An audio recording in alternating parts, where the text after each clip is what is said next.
Bonjour. Allons ensemble au moment de dévotion d'aujourd'hui.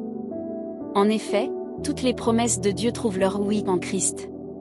C'est pourquoi encore elle Amen est prononcée par nous, pour la gloire de Dieu. 2 Corinthiens 1h20. Beaucoup de personnes croient à tort que si Dieu a fait une promesse, il suffit de croiser les bras et d'attendre qu'elle se réalise. Il est vrai que la patience et la persévérance sont essentielles. Cependant, nous avons aussi notre part dans le processus.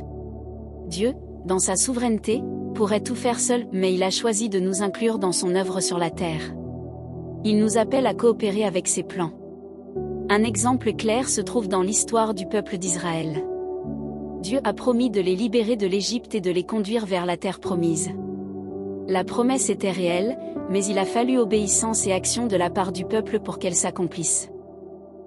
Cela nous enseigne que Dieu déclare ses promesses, mais c'est à nous de marcher dessus par la foi.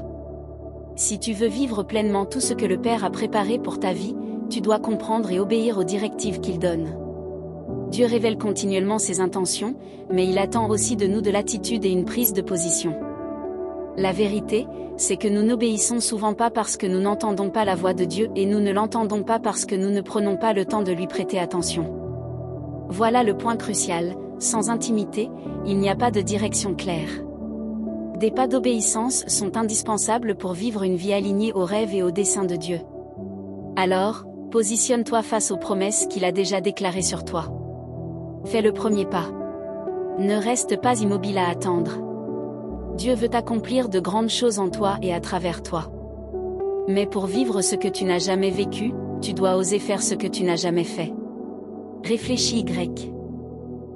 Et la phrase du jour dit: ton attitude et ta foi seront déterminantes dans ton miracle. Si tu as aimé notre dévotion, suis notre chaîne et rejoins-nous pour des prières quotidiennes. Gros câlin et à demain.